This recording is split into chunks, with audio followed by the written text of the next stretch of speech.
You're no longer family. Those were the words that sliced through my heart like a jagged blade. Imagine standing outside the church, dressed in black, your hands trembling as you clutch the same rosary your mother once gave you, only to be told you no longer belonged. But before I take you further, let me introduce myself properly. My name is Ruth Ann, and I want to thank you for sitting with me today. Before we go on, tell me in the comments where you're watching from. I'd love to know. Now let me take you back to the day I lost both my son and the last shred of dignity his wife tried to strip from me. The morning of the funeral was bitter cold. Not just the weather. No. The chill came from the people who should have been standing beside me in grief. My only son, Matthew, was gone. He had been my pride and my joy, the child I raised on my own after his father passed far too early. I gave that boy everything I had, even when I had nothing. And on that dreadful morning, all I wanted was one thing: to say goodbye. When I arrived at the church, I could already feel the unease in the air. People whispered, heads turning in my direction. But I pressed forward, telling myself I belonged there. Of course I belonged there. I was Matthew's mother. That's when she stopped me. Standing at the doorway was my daughter-in-law, Clarissa, a woman who once smiled at me sweetly when she wanted something, but whose true nature had been revealed long before that day. She blocked the entrance with a stony face and arms crossed, her black veil pulled back just enough for me to see the cold satisfaction in her eyes. "You shouldn't be here," she hissed, her lips curling into a smirk. My throat went dry. "Clarissa, I am his mother." She leaned closer, her perfume sharp and suffocating. "Not anymore. You're no longer family." Then, with deliberate cruelty, she slammed the heavy church door shut, right in my face. I stood there frozen. The muffled sound of the choir leaked through the stained glass windows. I could almost hear the priest speaking about Matthew's soul, about his kindness, about his life. And yet, I wasn't allowed in to mourn the child I had brought into this world. My knees buckled, and I gripped the railing to steady myself. The humiliation was unbearable. People outside glanced at me, some with pity, others quickly looking away to avoid the shame Clarissa had cast on me. I wanted to scream. I wanted to pound on the door until someone let me in.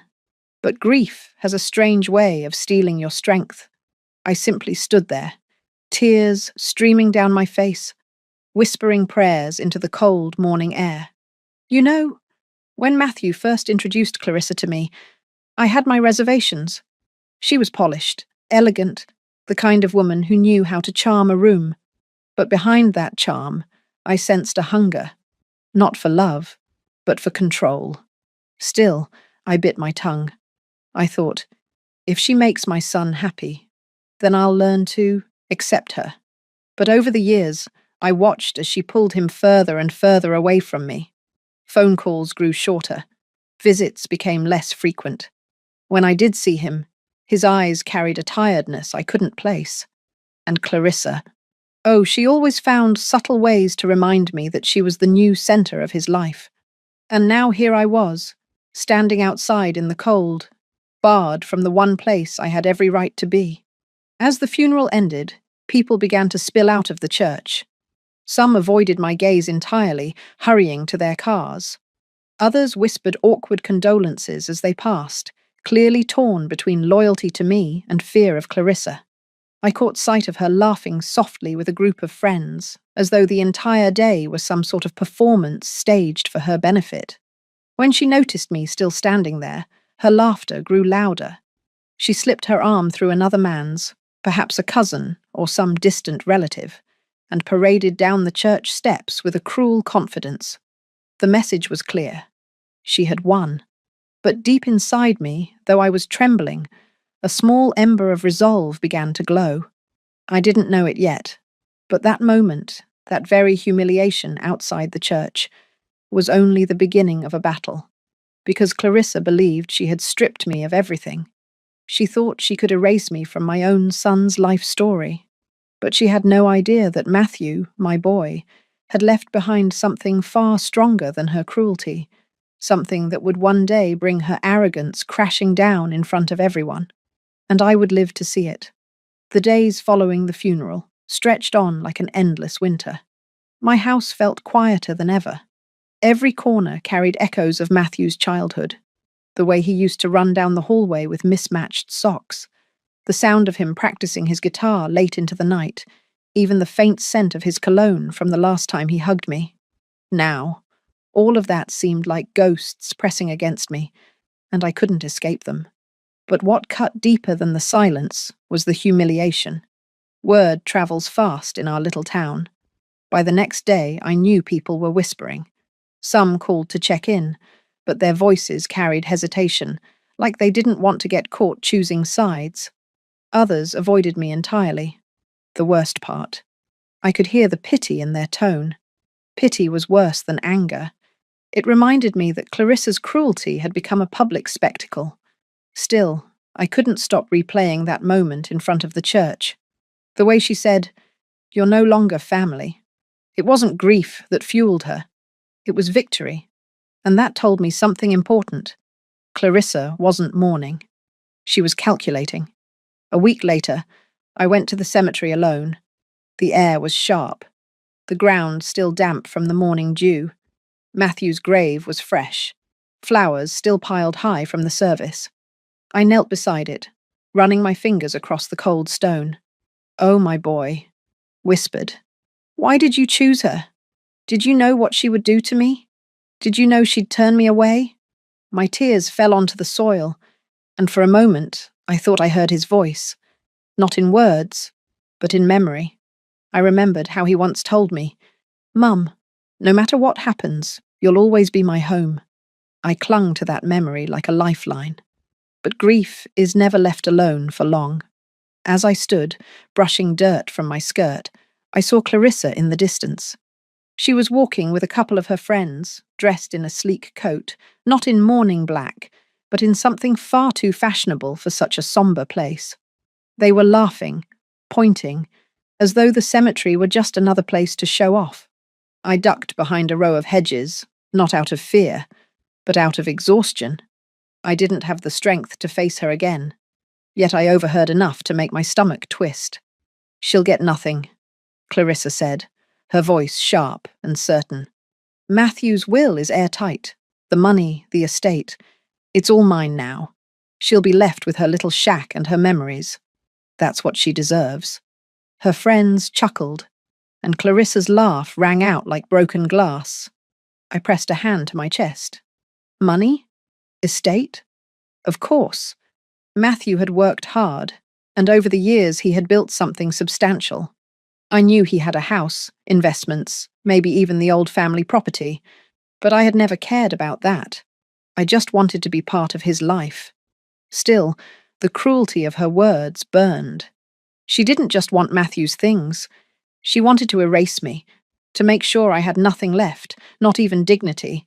That night, I couldn't sleep. I sat by the window, rocking in my chair, staring at the stars. My mind kept circling around one thought. What had Matthew really written in his will? Clarissa was so confident, so smug. It made me wonder, had she pressured him into something? Had she twisted his hand? My son wasn't foolish, but love can blind even the wisest of men. 2 weeks later, a letter arrived in my mailbox. It was from Matthew's lawyer, Mr. Whittaker. I'd known him for years. He was a fair man, one who had always treated me with respect. The letter was formal, inviting me to the reading of the will. My heart thudded as I read the words. Part of me didn't want to go. What if Clarissa was right? What if Matthew had left me nothing? The thought of sitting in that office, watching her gloat in front of me, made my stomach churn. But another part of me, the stronger part, knew I had to be there. Not for money, not for property, but for the truth. I needed to hear my son's final words. I needed to know if he had truly forgotten me, or if somewhere, buried beneath Clarissa's influence, his love for me still lived. The day of the will reading arrived. I dressed carefully, not in mourning black this time, but in a deep navy dress Matthew had once complimented me on. "You look elegant, Mom," he had said, years ago, and I carried those words with me as armor. When I walked into the lawyer's office, Clarissa was already there. She sat with perfect posture, her lips curled into that familiar, smug smile. Her friends weren't with her this time. She didn't need them. She had all the confidence of a queen awaiting her coronation. "Well, look who decided to show up," she said, her tone dripping with mock sympathy. "Don't worry, this won't take long. You'll be on your way soon enough." I took a deep breath and met her gaze. For the first time since the funeral, I didn't feel small. I felt ready. Whatever the truth was, I was about to hear it. Mr. Whittaker entered the room with a stack of papers. His eyes softened when he saw me, and he gave a small nod. "Shall we begin?" he asked. And just like that, the room fell silent, the air thick with anticipation. The ticking of the clock on the wall seemed louder than usual. Every second stretched into an eternity as Mr. Whittaker adjusted his glasses and opened the thick folder before him. The polished oak table reflected the tension in the room. Clarissa sitting tall and smug, me sitting quiet but steady, my hands clasped together to stop their trembling. "First of all," Mr. Whittaker began, "I want to extend my condolences once more. Matthew was a good man, and he will be missed." His voice was calm, professional, but those words made my throat tighten. For a moment, I thought about Matthew as a little boy again, running into the house after school, his hair sticking out in every direction, his smile bright enough to chase away even the darkest day. Clarissa cleared her throat, impatient. Yes, thank you, Mr. Whittaker. Can we proceed?" Her tone was icy, her lips twitching as though she already knew what was written in those papers. Mr. Whittaker shot her a glance, then continued. "The will begins with smaller personal effects," he said. "Matthew left his watch collection to his cousin Henry." Clarissa rolled her eyes dramatically. "A watch collection? Please, let's not waste time with the trinkets." But to me, it wasn't just trinkets. Each bequest felt like a piece of Matthew's heart being placed carefully in the hands of those who had mattered to him. His old guitar went to a lifelong friend, his books to a local library, his savings bonds divided among a couple of charities he supported. Each detail painted the picture of a man who thought of others even in death. I sat quietly, absorbing every word, but Clarissa shifted in her chair like a cat waiting to pounce. I could feel her impatience boiling, her smirk growing wider as the lawyer flipped through the pages. Finally, Mr.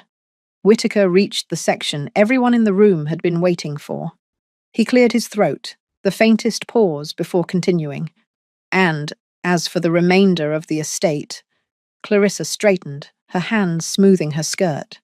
"Finally," she muttered under her breath, "including property, financial accounts, and any assets not otherwise specified."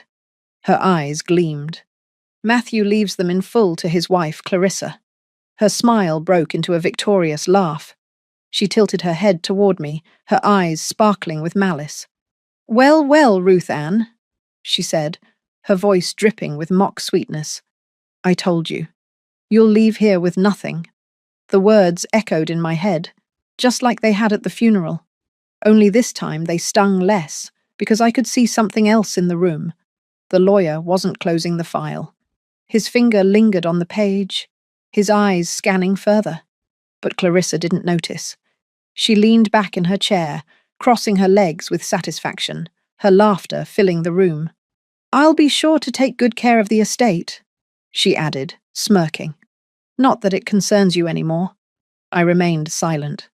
My heart hurt, yes, but something about Mr. Whittaker's expression gave me pause. He wasn't finished. Clarissa, oblivious, reached for her purse as if to gather her things, ready to leave triumphantly. She even had the nerve to pat my hand. Mock sympathy written all over her face. "Don't take it too hard," she said, smiling wide. "Maybe the church needs volunteers. You could find some purpose there." But before she could rise, Mr. Whittaker spoke again.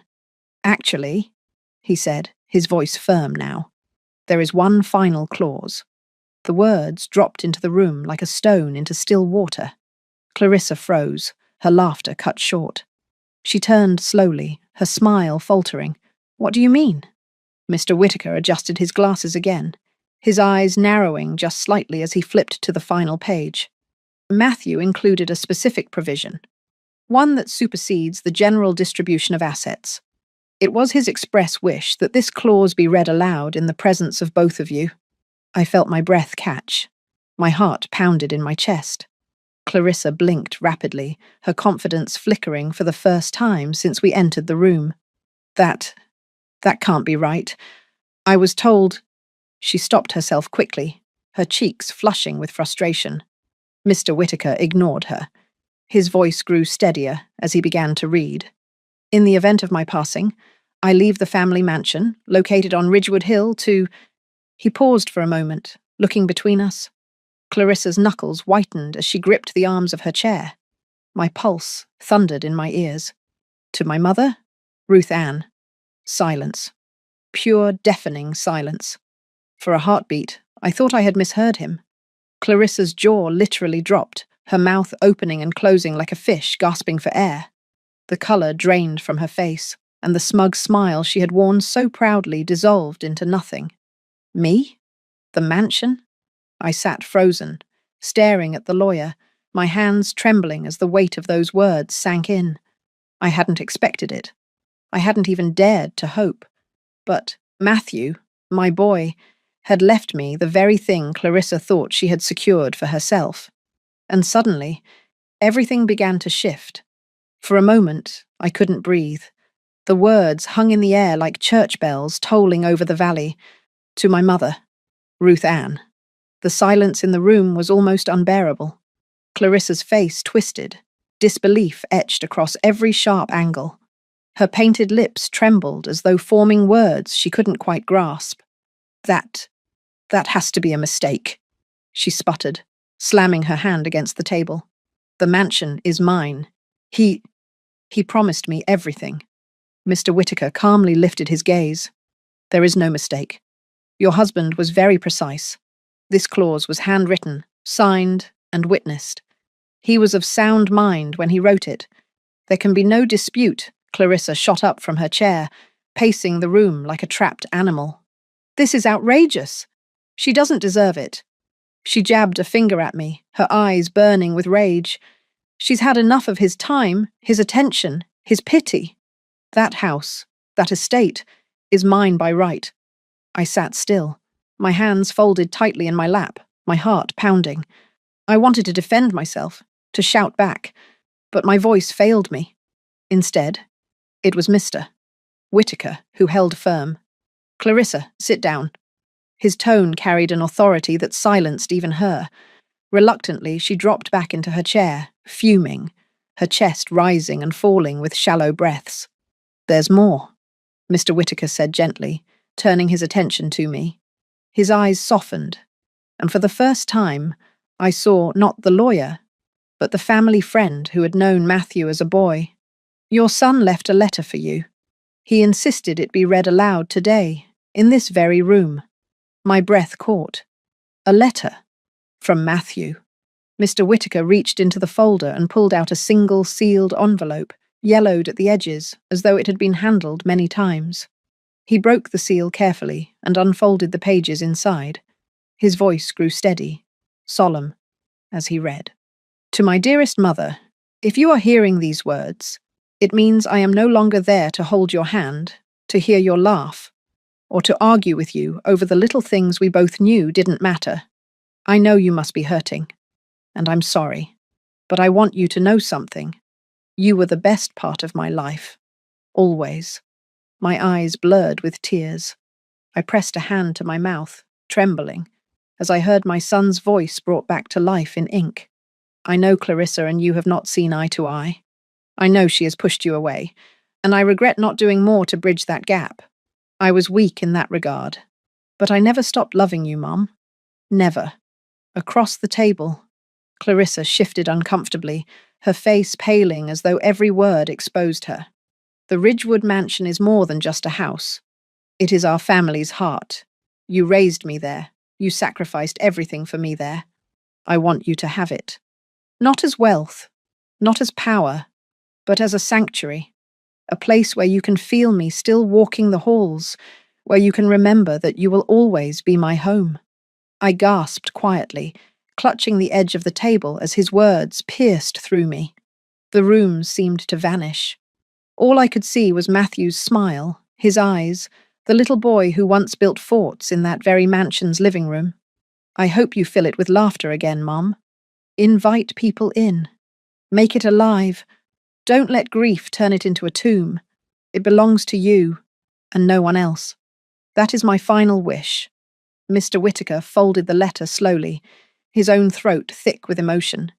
He handed it to me with great care. I took it in shaking hands, pressing it to my chest. For the first time since Matthew's passing, I felt something stir inside me. Not just grief, but love. His love. Even from the grave, he had reached out and wrapped me in his arms. Clarissa broke the silence with a bitter laugh, though her voice cracked under the strain.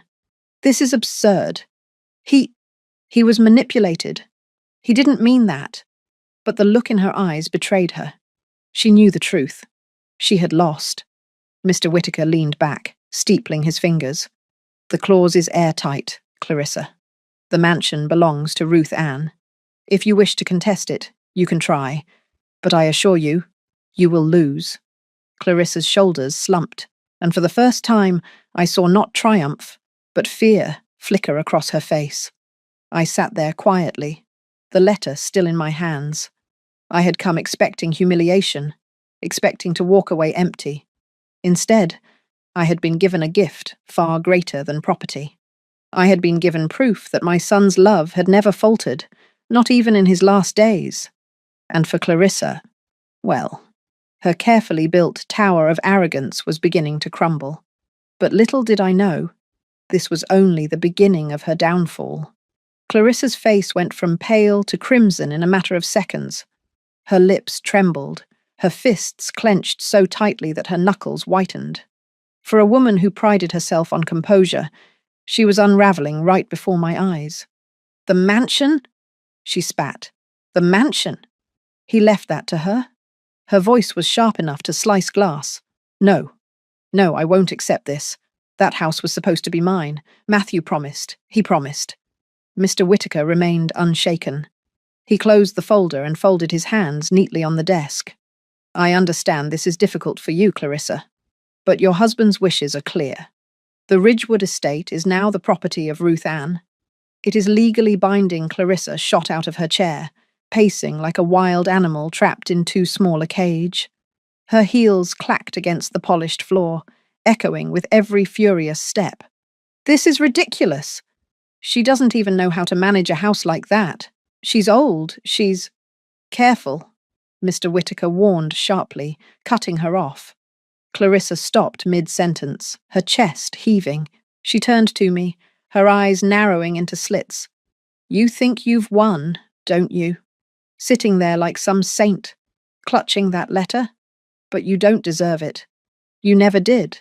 I didn't respond. I couldn't.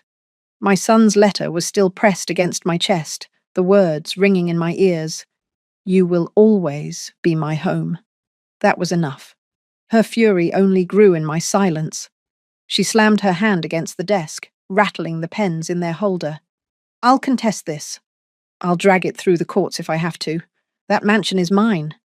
Mr. Whitaker leaned forward, his voice calm but ironclad. You're welcome to try, Mrs. Matthews. But your husband was thorough. He ensured every word would withstand challenge. You'll waste time, money, and whatever reputation you still have left. Clarissa's mouth opened, then shut. She knew it was true. The fight drained from her for just a moment, and in that pause, I saw it clearly. The greed, the panic, the realization that everything she had schemed for had slipped through her fingers. It was a strange feeling, sitting there across from her. Part of me pitied her. This woman who had married my son not for love, but for what she thought she could gain. But a larger part of me felt something else. Justice. Matthew had seen through her, even if it took him time. And in the end, he had made sure his mother was protected. Clarissa sank back into her chair, glaring at me with venom in her eyes. "Enjoy it while you can," she hissed. "The neighbours will talk. They'll all say you manipulated him, that you guilted him into this. Everyone will know her words were meant to wound, but they slid off me like rain on stone. For the first time in years, I felt unshakable. I didn't need the town's approval. I didn't need her validation. I had Matthew's love, written, sealed, undeniable." Mr. Whitaker stood, signalling the end of the meeting. "That concludes the reading of the will. Clarissa, you may leave now. Ruth Ann, I'll need you to sign some papers to formalize the transfer of ownership." Clarissa stormed out, slamming the door so hard that the picture frames on the wall rattled. Her perfume lingered like smoke after a fire, but the room suddenly felt lighter without her presence. As I signed the documents, my hands still trembling, I couldn't help but think back to the mansion itself. Ridgewood Hill, its red brick walls, ivy crawling up the sides, the wide wraparound porch where Matthew had played as a boy. For years, I had thought of it as lost to me, swallowed by Clarissa's shadow, but now it was mine again. Not as wealth, not as some trophy in a battle I never wanted, but as a living memory, a sanctuary of all that my son and I had shared. When the last paper was signed, Mr. Whitaker placed a firm hand on mine. "Ruth Ann," he said softly, "your son loved you very much. This house, this decision, was his way of showing it. Don't ever let anyone tell you otherwise." Tears welled in my eyes, but this time they weren't tears of humiliation. They were tears of healing. Walking out of that office, the world looked different. The skies seemed brighter, the air lighter. Clarissa may have left in fury, but I left with something she could never understand: peace. Still, I knew the story wasn't finished. People like Clarissa don't fade quietly, and as I looked down at the mansion keys in my hand, I realized this gift came with responsibility. The house wasn't just mine now. It was a piece of my son's soul. And little did I know, stepping through its doors again would reveal secrets even Clarissa couldn't have imagined. The keys to the mansion felt heavy in my hand, not from weight, but from meaning. For years, I had driven past Ridgewood Hill and watched ivy creep up the bricks, watched the seasons paint its walls in gold, white, and green. It had always been their house after Matthew's marriage, Clarissa's house, a place where I was barely tolerated, a guest in my own family's legacy. But now, as the gates swung open and I drove up the winding path, I felt something stir in me. Nerves, anticipation, and yes, fear. The front door creaked open, the sound echoing through the empty halls. Dust hung in the air like fine mist. My heels tapped against the wooden floors as I stepped inside. Memories hit me like a flood. Matthew as a boy, dragging toy cars across the hallway. Matthew as a teenager, playing the piano in the parlour with stubborn determination. Matthew as a man, walking me through the garden and telling me not to worry, that he was building a good life. For a long moment, I just stood there, breathing it all in. I walked through each room slowly, almost reverently. Clarissa's touch was everywhere. Cold, sterile decor, lifeless furniture chosen for appearances rather than comfort. Yet beneath it, I could still feel the warmth of the home it once was. I could almost hear my son's laughter echoing through the walls. In the study, I found something I didn't expect. A desk drawer that stuck when I tried to pull it open. After some effort, it slid out, revealing a bundle of envelopes tied with twine. My heart stopped. I untied them with trembling hands. They were letters. From Matthew. Addressed to me. The first one began simply, "For when you need to remember." I read it there at the desk, tears streaming down my face. His words were gentle, full of the same warmth he had shown as a child. He wrote about his memories of us. The nights we stayed up late talking, the meals we shared, the times I comforted him when he felt the world was too heavy. In another letter he wrote, "I know Clarissa has tried to push you away. I regret letting it happen. Please believe me, Mum. I never stopped loving you. This house will always be yours in my heart. Each letter was like a lifeline, pulling me back from the abyss of grief. It was as if he had prepared for this moment, leaving me breadcrumbs of his love to follow. I spent hours in that study, reading until my eyes burned. By the time I finally stood, dusk had settled outside. I lit the fireplace and sat in the armchair, clutching the letters close. For the first time in months, I felt Matthew with me. Not gone, just present in a different way. But peace, it seemed, was something Clarissa couldn't allow me. 2 weeks later, a letter arrived from her attorney. She was contesting the will after all, claiming undue influence, claiming I had manipulated Matthew into giving me the mansion. The accusations were vile, painting me as some bitter old woman scheming against her son's marriage. For a moment, I feared, not for the house, but for Matthew's memory. The idea of his love being dragged through court, twisted into something ugly, broke my heart. But Mr. Whitaker reassured me. She doesn't have a case, Ruth Ann. The will is ironclad. The courts will see that. And he was right. The challenge fell apart almost immediately. The judge dismissed it with barely a glance. Clarissa left the courthouse red-faced and trembling with fury. That was the final nail. The town, which had whispered uncertainly after the funeral, now saw her for what she truly was. Greedy, cold, manipulative. And for once, I wasn't the one standing outside the church doors in shame. She was. One evening, not long after, I stood on the mansion's balcony, watching the sunset stretch golden across the gardens. I thought of Matthew, how he had run through those very gardens as a boy, how he had chosen this place to carry his family forward. And then I thought of his words in the letter. Don't let grief turn it into a tomb. Fill it with laughter again. So that's what I decided to do. I invited neighbours for tea, opened the garden gates for children to play, hosted small gatherings. Slowly, the mansion came alive again. It wasn't Clarissa's cold showpiece anymore. It was Matthew's home. And mine. Clarissa faded from sight, her power gone, her influence stripped away. People stopped speaking of her altogether, as though she were a shadow best forgotten. But the mansion, oh, the mansion stood proud on Ridgewood Hill, not as a monument to wealth, but as proof of a son's love for his mother. And within its walls, I finally began to heal.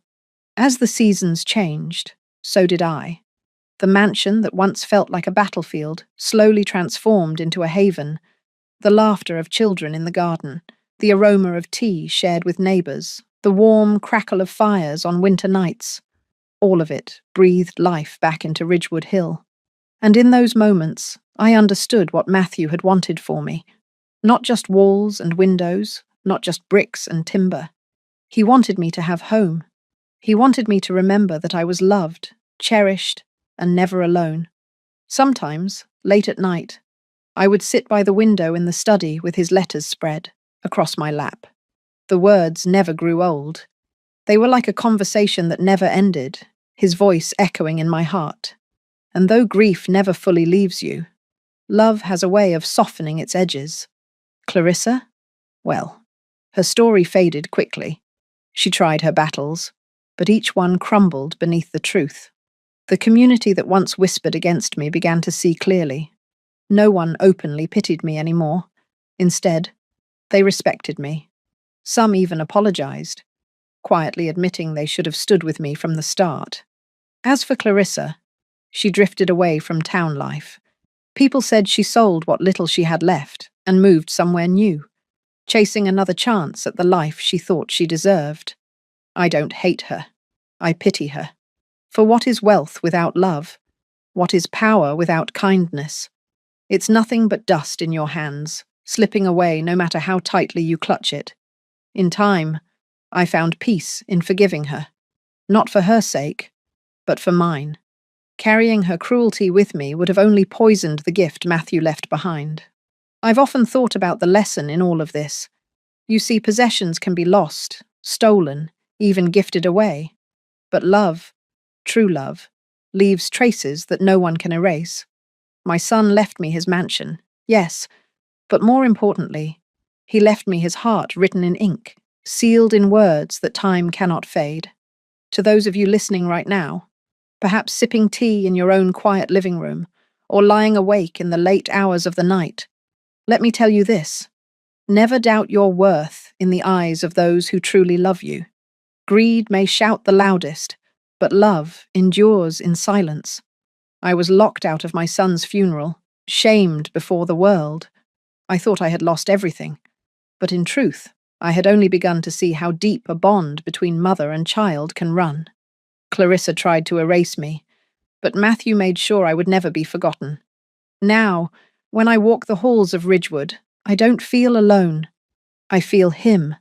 I see him in the way the sunlight falls across the banister, in the echo of laughter in the parlour, in the creak of the old floorboards. And in every corner, I hear his voice reminding me, "You will always be my home." To you, dear listener, hold your family close. Speak your love while you can. And if you have been wronged, as I was, remember this: justice has a way of finding its path, even when all seems lost. I hope my story has touched you today. Before we part, I would love to know, where are you watching from? What stories of family, of love, of heartbreak and healing do you carry in your heart? Share them with me, because in the end, it is in sharing our stories that we keep love alive. Thank you for sitting with me, for letting me open my heart to you. May you find peace, may you find joy, and may you never forget: true family isn't defined by who locks you out, but by who keeps you alive in their heart forever.